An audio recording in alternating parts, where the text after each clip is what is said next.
قال اللہ تبارک و تعالی فی القرآن المجید والفرقان الحمید۔ سورۃ ہود کی آیت نمبر 88 سے حضرت سیدنا شعیب علیہ السلام کے خطاب اور آپ کی تقریر کا کچھ حصہ سماعت فرمائیں، جیسا کہ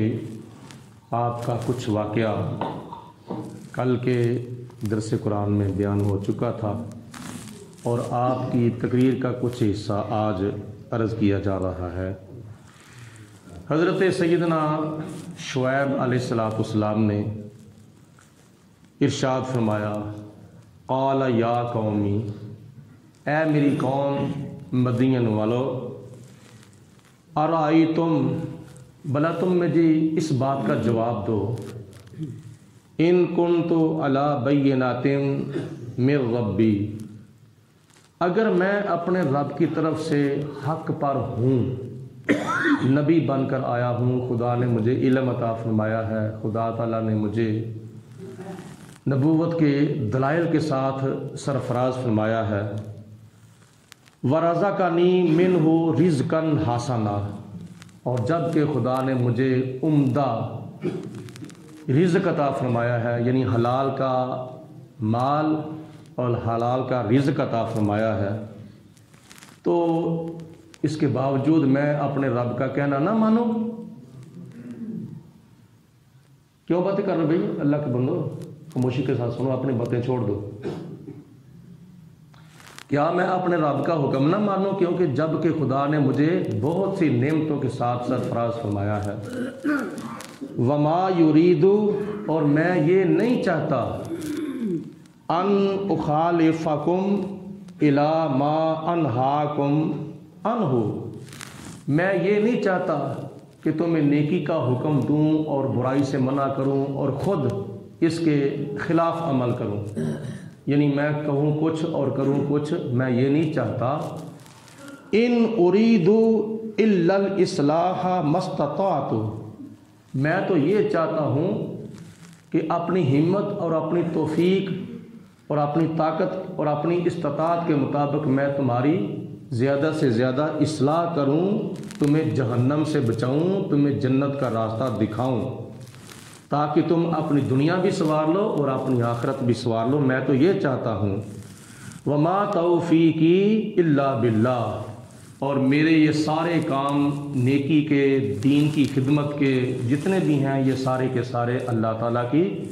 توفیق سے ہیں۔ علیہ توکلت، اور میں جتنا بھی دین کا کام کر رہا ہوں، اللہ تعالیٰ کا حکم تم تک پہنچا رہا ہوں، میں اللہ کی ذات بابرکات کے اوپر بھروسہ کر کے، مجھے کسی کا ڈر، مجھے کسی کا خوف، مجھے کسی کا خطرہ نہیں ہے، بلکہ میرا توکل خدا کی ذات بابرکات پر ہے۔ وَإِلَيْهِ أُنِيبُ، اور میں اسی کی طرف رجوع کرتا ہوں۔ یہ میری باتیں غور سے سن لو۔ اور آگے حضرت شعیب علیہ السلام نے پھر چیلنج کیا، وارننگ دی، ان کو متنبہ کیا، ان کو خبردار کیا۔ وَيَا قَوْمِ لَا يَجْرِمَنَّكُمْ شِقَاقِي، اے میری قوم، یہ جو تم میری مخالفت کرتے ہو، میرے برعکس چلتے ہو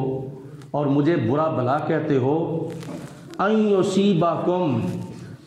ایسا نہ ہو کہ کہیں تمہارے اوپر عذاب نہ آ جائے، اس وجہ سے میری مخالفت کی وجہ سے کہیں تم پر عذاب نہ آ جائے، مثل ما اصاب قوم نوح، جیسے عذاب حضرت نوح علیہ السلام کی قوم پر آیا تھا، او قوم ہود، جیسے حضرت ہود علیہ السلام کی قوم پر عذاب آیا تھا، او قوم صالح، جیسے حضرت صالح علیہ السلام کی قوم پر عذاب آیا تھا، وما قوم لوط منکم ببعید، اور حضرت لوط علیہ السلام کا جو زمانہ ہے وہ تم سے دور نہیں، وہ تمہارے قریب ہی گزرا ہے۔ اگر تم میری مخالفت کرو گے، میرا کہنا نہ مانو گے، میری باتوں پر عمل نہ کرو گے، میری نبوت کا تم اگر انکار کرو گے، اللہ کی توحید کا اگر تم انکار کرو گے، تو کہیں تمہارے اوپر بھی ایسے عذاب نہ آ جائے جیسے حضرت نوح علیہ السلام کی قوم پر عذاب آیا، جیسے ہود علیہ السلام کی قوم پر عذاب آیا، جیسے صالح علیہ السلام کی قوم پر عذاب آیا، جیسے لوط علیہ السلام کی قوم پر عذاب آیا، کہیں ایسا نہ ہو جائے۔ اور لوط علیہ السلام کا زمانہ ابھی تم سے پہلے گزرا ہے۔ تمہارے لیے بہتر یہ ہے، میں تمہیں بار بار سمجھا رہا ہوں، تمہیں جہنم سے بچانے کی کوشش کر رہا ہوں، اور تمہیں میں اللہ تعالیٰ سے ڈرا رہا ہوں۔ وَاسْتَغْفِرُوا رَبَّكُمْ، تمہارے لیے بہتر یہ ہے کہ تم ابھی بھی اپنے رب سے معافی مانگ لو، ابھی بھی توبہ کر لو۔ ثُمَّ تُوبُوا إِلَيْهِ، ابھی بھی اس کی طرف تم توبہ کر لو۔ جو تم نے کفر کیا ہے، شرک کیا ہے، میرا کلمہ پڑھ کے مسلمان ہو جاؤ، اللہ تعالیٰ تمہارے گناہ معاف فرما دے گا، اور آئندہ کے لیے اللہ تعالیٰ سے وعدہ کرو کہ ہم شرک نہیں کریں گے، کہ ہم کفر نہیں کریں گے، کیونکہ ان ربی رحیم، بے شک میرا رب بڑا مہربان ہے، ودود، اور میرا رب بہت محبت کرنے والا بھی ہے۔ میرا رب بڑا مہربان بھی ہے اور بڑی محبت بھی کرنے والا ہے۔ قالو، انہوں نے آگے سے جواب دیا، مدین والوں نے،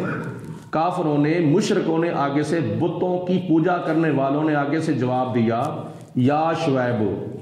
اے حضرت شعیب علیہ السلام، ما نفقہ کثیرا مما تقول، تمہاری بہت سی باتیں ہمیں نہیں سمجھ آ رہی، تم کیا کہہ رہے ہو، کون سے اسٹیشن سے تم بول رہے ہو، ہمیں تمہاری بہت سی باتوں کی سمجھ کوئی نہیں آتی۔ وَإِنَّا لَنَرَاكَ فِينَا ضَعِيفًا، ہم تو اتنا دیکھ رہے ہیں کہ تم ہمارے اندر کمزور ہو، تمہارے پاس کوئی فورس نہیں ہے، تمہارے پاس کوئی رضاکارانہ طاقت نہیں ہے، تمہارے پاس کوئی افرادی قوت نہیں ہے، تمہارے پاس کوئی اسلحہ نہیں ہے، تمہارے پاس کوئی دفاعی ساز و سامان نہیں ہے، ہم تو اتنا دیکھ رہے ہیں کہ تمہارے پاس کچھ بھی نہیں ہے، تم تو ہمارے اندر کمزور ہو۔ وَلَوْلَا رَحْتُكَ لَرَجَمْنَاكَ، انہوں نے آگے سے چیلنج کیا کہ اے شعیب علیہ السلام، اگر تم ہمارے قبیلے میں سے نہ ہوتے، یا ہمیں تمہارے ساتھ جو تمہارے رشتہ دار ہیں، ہمارے قبیلوں میں سے، ہمارے قبیلے میں سے کچھ لوگ جو تمہارے ساتھ ہیں، جنہوں نے کلمہ تمہارا پڑھا ہے، اگر تمہارے قبیلے کا ہمیں ڈر نہ ہوتا تو ہم تمہیں پتھر مار مار کے ہلاک کر دیتے۔ یہ قوم نے آگے سے بزدلانہ اور گستاخانہ جواب دیا۔ وما انت علینا بعزیز، اور تم کو ہمارے اوپر غالب نہیں آنے لگے، تمہارے پاس کوئی اتنی طاقت، اتنی قوت نہیں ہے، تم کو ہمارے اندر زیادہ معزز نہیں۔ یہ قوم کا آگے سے بے ادبی والا جواب تھا۔ قال، حضرت شعیب علیہ السلام نے آگے سے پھر جواب ارشاد فرمایا،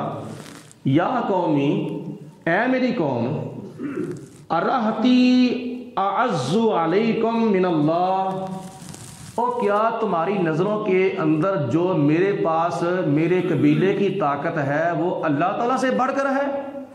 اللہ تعالیٰ کی جو طاقت ہے وہ تو تمام طاقتوں سے بڑھ کر ہے، اور خدا ساری طاقتوں کا اور ساری قوتوں کا مالک ہے، تو کیا تم اللہ تعالیٰ سے زیادہ تم میرے قبیلے سے ڈرتے ہو؟ تمہیں اتنی بھی عقل نہیں آتی کہ سب سے زیادہ اللہ سے ڈرنا چاہیے؟ اللہ پاک کی ذات بابرکات کا ہمارے اوپر ایک حق یہ بھی ہے کہ اللہ تعالیٰ سے سب سے زیادہ ڈرا جائے۔ وَاتَّخَذْتُمُوهُ وَرَاءَكُمْ ظِهْرِيًّا، اور تم نے خدا تعالیٰ کی قوت کو، خدا کی طاقت کو، خدا کی گرفت کو، خدا کی پکڑ کو تم نے نظر انداز کر دیا ہے، پس پشت ڈال دیا ہے۔ ان ربی بما تعملون محیط، بے شک میرا رب جو ہے وہ تمہارے سارے کاموں کو گھیرے ہوئے ہے، کوئی بھی تمہارا کام میرے رب کے احاطہ سے باہر نہیں ہے، میرے رب کا جو عذاب ہے وہ تمہارے کاموں کو گھیرے ہوئے ہے۔ وَيَا قَوْمِ اعْمَلُوا عَلَىٰ مَكَانَتِكُمْ، اور اے میری قوم، تم اپنی جگہ پر اپنا کام کرو، کر لو جو تم نے کرنا ہے، اپنی جگہ پر جو بھی کرنا چاہتے ہو کر لو۔ انی عاملون، اور میں بھی اپنا کام کرنے والا ہوں، تم بھی اپنا کام کرو اور میں بھی اپنا کام کرنے والا ہوں، لیکن یاد رکھو سوف تعلمون، ان قریب تم جان لو گے، تمہیں لگ پتہ جائے گا، تمہیں پتہ چل جائے گا من یاتیہ عذاب یخزیہ، کہ کس کے اوپر ذلیل اور رسوا کرنے والا عذاب آتا ہے۔ یعنی پتہ چل جائے گا تھوڑی دیر کے بعد کہ ذلیل اور رسوا کرنے والا عذاب کس کے اوپر آتا ہے، میرے اوپر آتا ہے یا تمہارے اوپر آتا ہے، تمہیں خدا تعالیٰ ذلیل کرنے والا عذاب دیتا ہے یا مجھے دیتا ہے۔ وَمَنْ هُوَ كَاذِبٌ، اور یہ بھی پتہ چل جائے گا کہ جھوٹا بندہ جھوٹ بول کر اپنا منہ کب کالا کرتا ہے، کس کا منہ کالا ہوتا ہے، کون جھوٹا ہے کون سچا ہے، ابھی پتہ چلتا ہے۔ وَارْتَقِبُوا، اور تم انتظار کرو، میں نے تمہیں چیلنج دے دیا ہے، میں نے تمہیں وارننگ دے دی ہے، اب تم انتظار کرو۔ انی معکم رقیب، اور میں بھی انتظار کرتا ہوں، یعنی اللہ کے عذاب کا تم بھی انتظار کرو اور میں بھی انتظار کرتا ہوں، دیکھو پھر کس کے اوپر آتا ہے۔ ولما، اور جب جاء امرنا، جب ہمارا عذاب آ گیا، جب ہمارا فیصلہ آ گیا، نجینا شعیبا، تو ہم نے حضرت شعیب علیہ السلام کو بچا لیا، والذین آمنوا معہ برحمت منا، اور ان کا جو کلمہ پڑھنے والے تھے، یعنی شعیب علیہ السلام کا کلمہ پڑھنے والے جو مسلمان تھے، ہم نے ان کو بھی اپنی رحمت کے ساتھ، اپنے فضل کے ساتھ بچا لیا۔ اپنے عذاب سے حضرت شعیب علیہ السلام کو بھی بچا لیا اور ان کا کلمہ پڑھنے والوں کو بھی بچا لیا۔ وَأَخَذَتِ الَّذِينَ ظَلَمُوا الصَّيْحَةُ، اور جو ظالم لوگ تھے ان کو ایک چیخ نے پکڑ لیا، ایک ہولناک، ایک خوفناک چیخ اللہ کے حکم پر اللہ کے فرشتے نے ماری، اور اس چیخ کی اتنی دردناک آواز تھی، اتنی خوفناک آواز تھی کہ وہ لوگ سارے کے سارے کیا ہوا، فَصْبَحُوا، رات گزری، صبح جب ہوئی، فی دارہم جاسمین، تو وہ اپنے گھروں کے اندر گھٹنوں کے بل اوندے پڑے ہوئے تھے، مرے پڑے تھے، غرق ہو گئے تھے، ان کا بیڑا تباہ ہو گیا تھا، بالکل نیست و نابود ہو چکے تھے۔ سورۃ اعراف کے اندر بھی اللہ تعالیٰ کی ذات نے اس طرف اشارہ فرمایا ہے، وہاں اللہ تعالیٰ نے فرمایا ہے رجفۃ، زلزلہ آ گیا ان کے اوپر، یہاں خدا نے فرمایا کہ فرشتے نے چیخ ماری، یعنی زلزلہ شروع ہوا، ادھر سے چیخ اللہ کے فرشتے نے ماری، اوپر سے چیخ، نیچے سے زلزلہ، تو وہ ساری کی ساری قوم جو تھی اس وجہ سے تباہ و برباد ہو گئی اور نیست و نابود ہو گئی۔ حالت کیا تھی اس کی، کَأَلَّمْ يَغْنُوا فِيهَا، ایسے تھے جیسے اس جگہ پر وہ کبھی آباد ہی نہیں تھے، بالکل برباد ہو چکے تھے۔ الا بُعْدًا مدینہ، اللہ تعالیٰ نے فرمایا خبردار مدین والوں پر پھٹکار ہو، کما بعدت سمود، جیسے قوم سمود کے اوپر پھٹکار ہوئی تھی، ایسے اللہ تعالیٰ کی طرف سے مدین والوں پر اللہ کی طرف سے پھٹکار آئی۔ یہ تھا اس قوم کا حال جس قوم نے اپنے وقت کے نبی کی مخالفت بھی کی، کہنا بھی نہ مانا، کلمہ بھی نہ پڑھا، اور بے ادبی بھی کی، گستاخی بھی کی، اور بڑی بڑی وارننگ بھی دی اور بڑا بڑا چیلنج بھی کیا، لیکن آخر کار ہوا کیا، اللہ پاک کی ذات بابرکات نے فرمایا تم سارے کے سارے تباہ و برباد ہو گئے ہو، تمہارا نام تک کوئی قیامت تک لینے والا نہیں ہے، نہ سمجھو گے تو مٹ جاؤ گے اے غافل مسلمانوں، تمہاری داستان تک بھی نہ ہوگی داستانوں میں۔ یہ دین کی باتیں ہیں، قرآن کی باتیں ہیں، اسلام کی باتیں ہیں، اللہ اور اللہ کے رسول کی باتیں ہیں، ان کو پڑھ کر سن کر سمجھ کر اللہ تعالیٰ سے ڈرنا چاہیے اور اپنی دنیا بھی سنوارنی چاہیے اور اپنی آخرت بھی سنوارنی چاہیے۔